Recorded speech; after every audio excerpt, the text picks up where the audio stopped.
beaming. My younger daughter handed my mom her spelling bee award and said, "I saved this just for you." My mom gave a fake smile and said, "You can't earn love with paper." Then she tore it down the middle and tossed it into the bin. My older daughter got angry and said this. I was watching from the sidelines, quietly getting angrier by the second.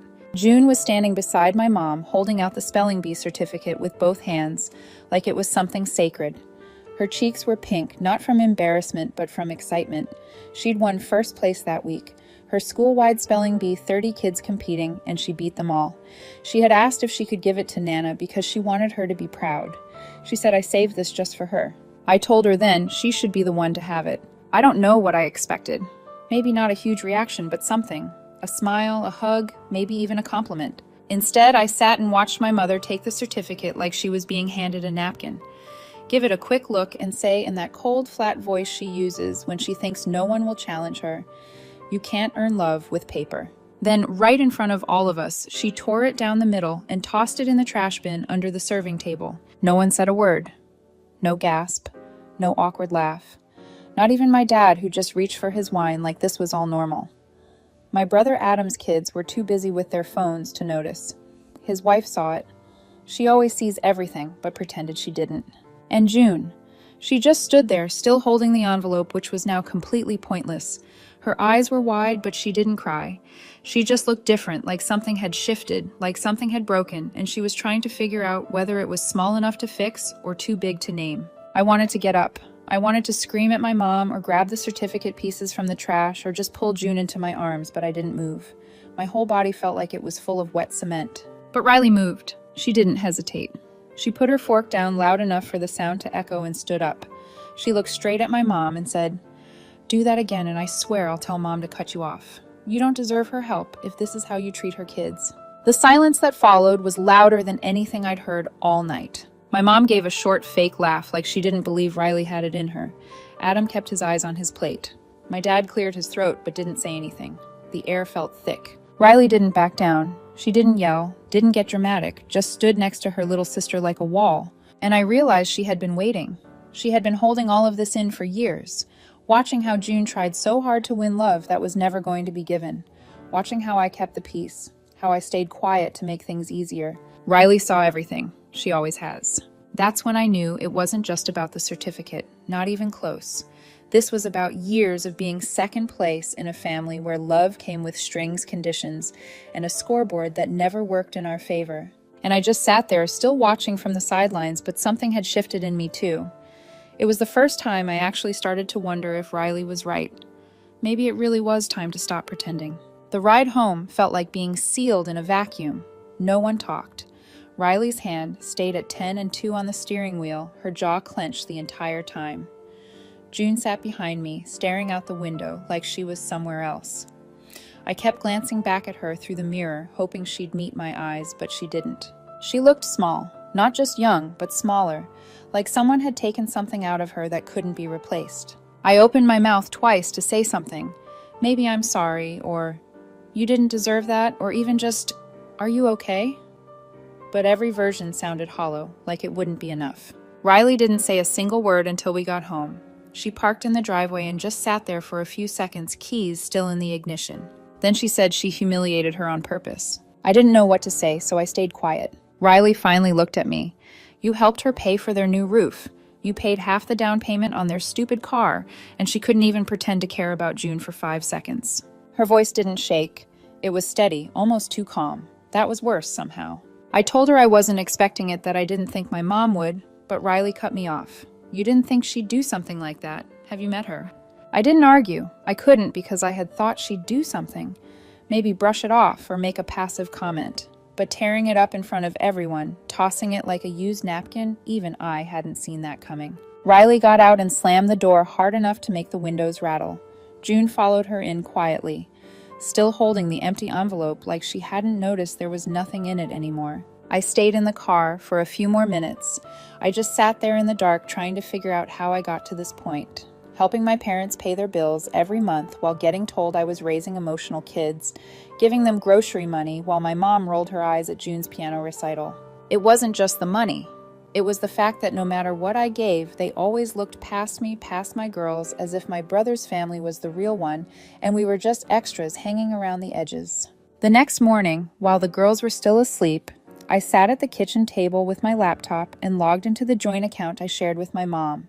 It was the same account I used when she said her card had been declined, or when their water heater broke, or when Adam suddenly couldn't afford the repair work on their parents' house. I didn't hesitate. I clicked her off, changed the passwords, removed her name from everything I could without making it a legal war. By lunchtime, I had 3 missed calls. 2 from her, 1 from my dad. I let them go to voicemail. The first voicemail was short, confused. She asked if something was wrong with the bank. The second one was sharper. She said she needed to make a payment and her card wasn't working. Said I should check it right away. The third was colder. She said if this was about that little scene on Saturday, don't be ridiculous. Kids get their feelings hurt. That's what they do. It's not the end of the world. Still not a word about June. Later that night, Riley came into the kitchen and saw my phone lighting up again. Another call from home. She didn't say anything until the ringing stopped. Then she said, "If you change your mind, I won't forgive you." I told her I wasn't going to, that it was done. She nodded, then turned to go back to her room. Right before she left, she added, "This isn't the first time. It's just the first time I said something." That stayed with me, because she was right. There had been dozens of moments, maybe more, but I had gotten used to keeping the peace, swallowing it, making excuses, and my girls had noticed. Riley had noticed everything. The next day, Adam texted me. He said, "Mom says her card's not working. You good?" I replied, "Tell her I'll mail her the certificate pieces so she can finish the job." He never texted back. That night, I got a call from a number I didn't recognize. I didn't answer, but I had a feeling it was just the beginning. It was 4 days before my mom dropped the act. At first, she pretended it was a bank error. She called, left a message asking if there was some issue on my end. Maybe the account got flagged. Maybe a payment bounced. She'd use that fake concerned tone, the one she slips into when she wants something but doesn't want to sound like she does. I didn't call back. I didn't text. I let the silence do the talking. On the 4th day, I picked up by mistake. I was making lunch and the phone was buzzing on the counter. I didn't look. I just hit answer like I always used to. Her voice came through sharp. Not furious yet, but not soft either. She skipped the pleasantries. "So you're just cutting us off now?" I said I wasn't cutting anyone off. I just made a change. She didn't like that. Her voice jumped 2 octaves and turned brittle. She accused me of acting out of emotion. Said I was letting a teenager dictate my finances. She brought up Riley like she was the villain in some family soap opera. "You're letting a high schooler manipulate you into punishing your own parents." I told her I wasn't punishing anyone. I said I was setting a boundary. That's when the switch flipped. She called me ungrateful. Said she and Dad had sacrificed for years, that I'd be nowhere without them. Then she said the worst part. "You're raising those girls to be fragile." I didn't hang up. I just set the phone down on the counter and walked away. That afternoon, my dad sent me a picture of a gas bill. No context, just the total at the bottom circled in red.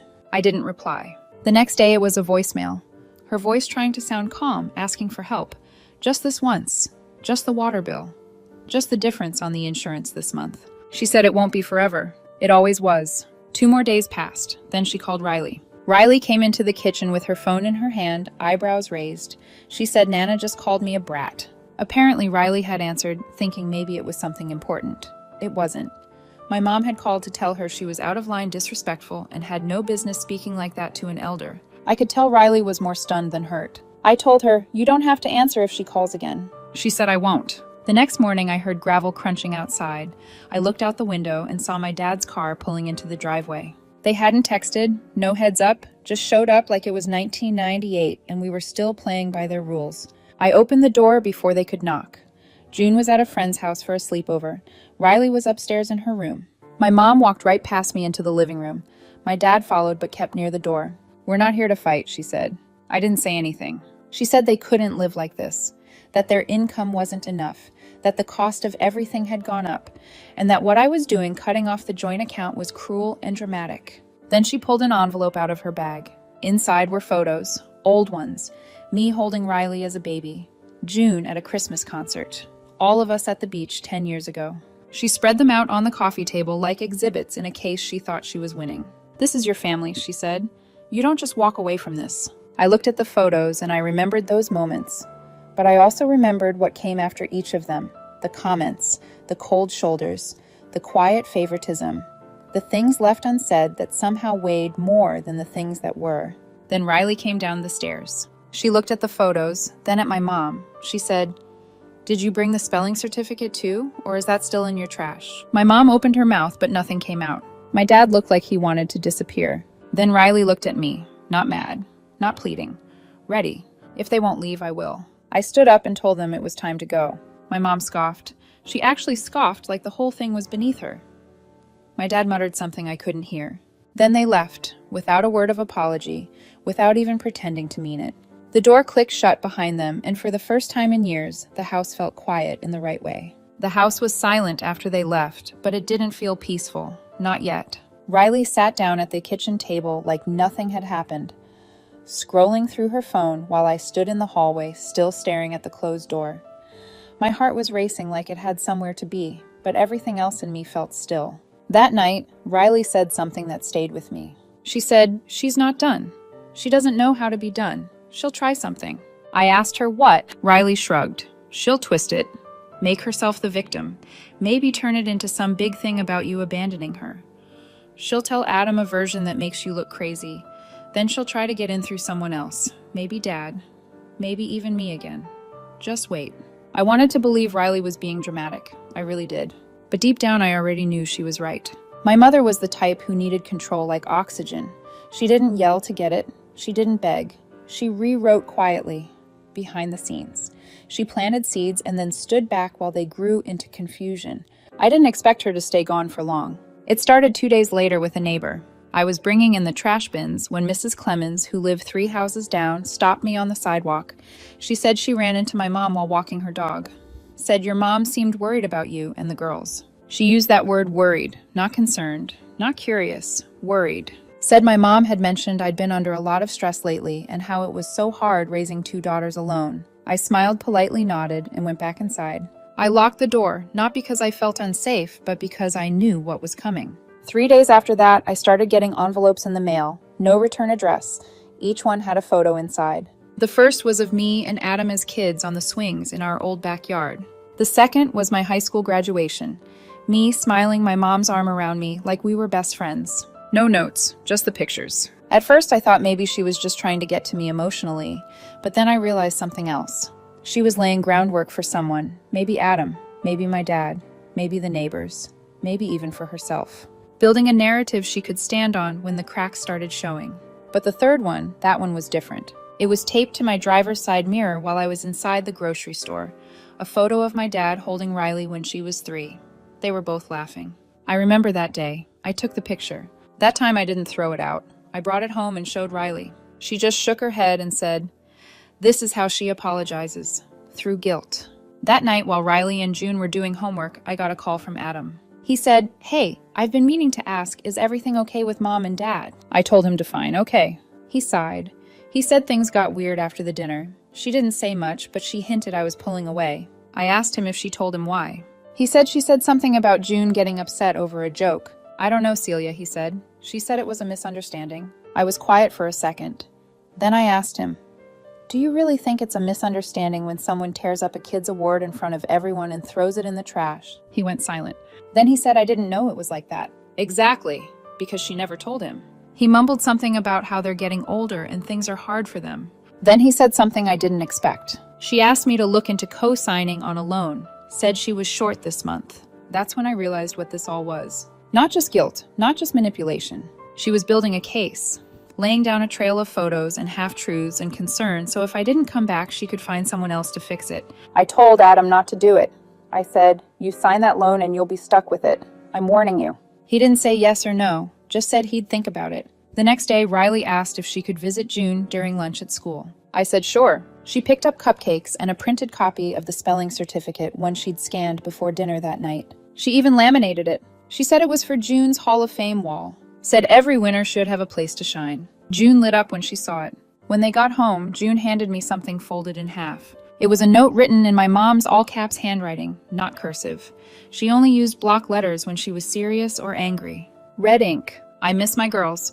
I'll say sorry if that's what it takes. But we both know this isn't really about the paper. Please think." It hadn't been mailed. It wasn't in an envelope. It had just been in June's cubby at school. I asked June if anyone gave it to her. She said no. It was just there when she came back from recess. That's when I felt something shift again. Not fear, not doubt. Something colder. A line had been crossed, and she didn't even see it. She was showing up at my daughter's school, bypassing me, reaching out to an 8-year-old because she couldn't control me. She thought that note would soften me.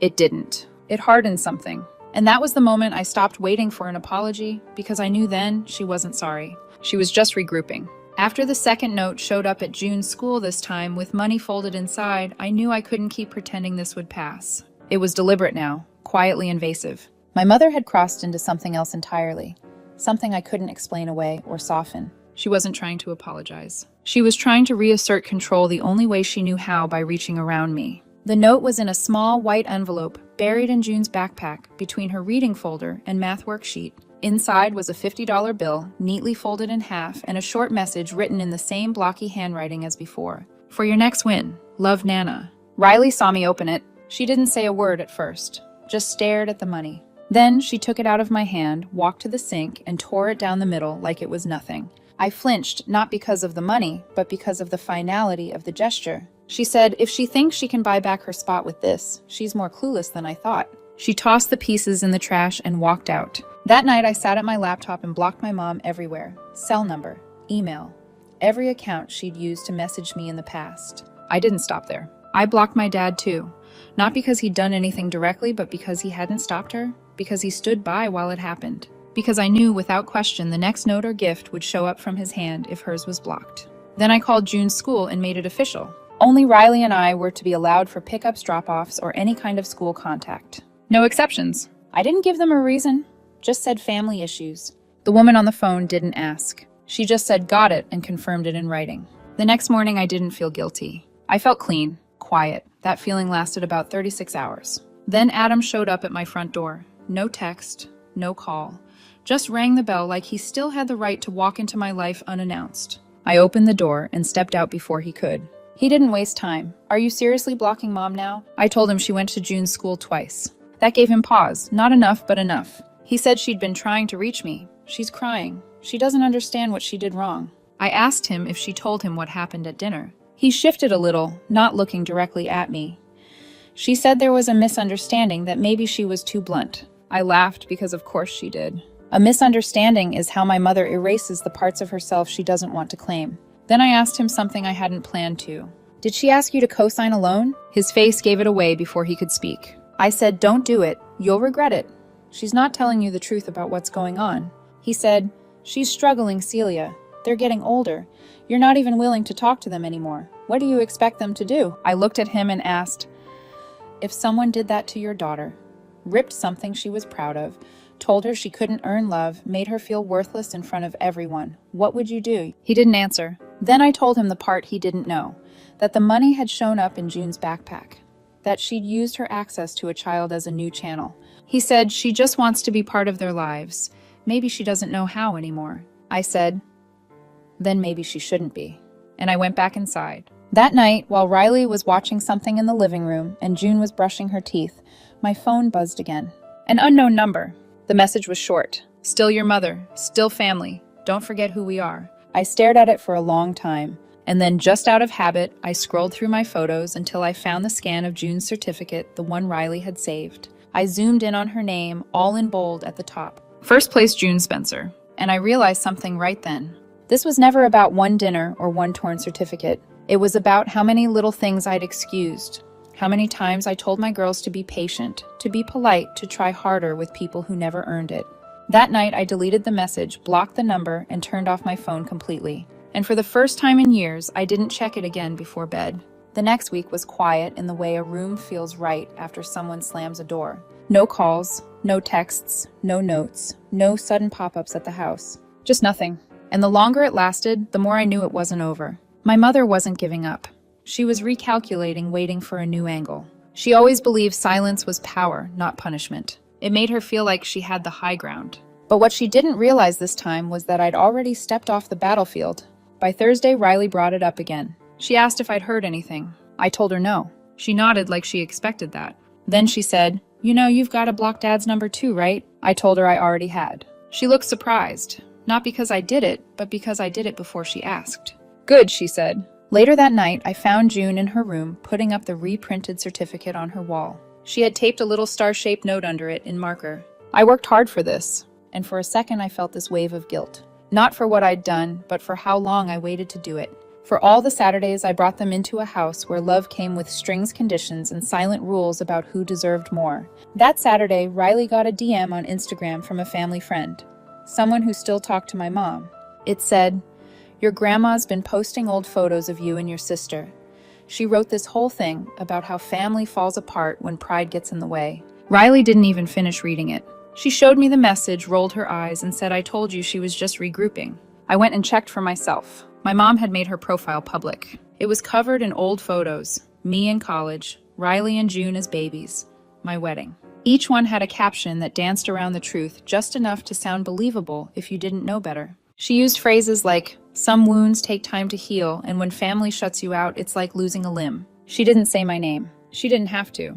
I didn't comment. I didn't reach out. I just sat with it for a minute, letting it settle. Because in her mind, this was her comeback. Her quiet little campaign to win back the version of the story she could live with. But what she didn't understand, what she never would, is that I wasn't angry anymore. I was finished. 2 days later, I went into our bank account and pulled the last thread that was still connecting us. The shared access to the trust my grandparents had set up when I was a kid. It wasn't much, but she still used it for things like medications and extra groceries. I had left it alone out of guilt. But that morning, I looked at the girls eating breakfast and thought, no more. I removed her name, closed her card, and rerouted the remaining funds. I didn't warn her. I didn't explain because there comes a point where explaining starts to feel like apologizing, and I wasn't sorry. That afternoon, the screaming started. Not at my house, but through voicemail. 5 missed calls, 7 voicemails. Her voice going from hurt to rage to panic to guilt. One message from my dad came through controlled, saying we needed to talk, that I was making things harder than they had to be. Riley saw me standing by the sink with the phone in my hand. She asked, "Is it done now?" I said, "It's done." She nodded. Then what if he calls from her phone? Block that too. Riley exhaled like she'd been holding her breath for weeks. June peeked around the corner, holding a bowl of cereal, and said, "Can we paint my wall this weekend?" I smiled. "Yeah, any color you want." She said, "Even orange." Even orange. The next weekend, we painted June's wall a ridiculous shade of tangerine. Riley helped tape the edges. There was music playing cereal bowls on the floor and laughter that didn't sound like anyone was pretending. And for once, there were no shadows in the room. No texts, no calls, no quiet tension buzzing underneath everything. Just a bright orange wall. 2 kids who finally knew where they stood.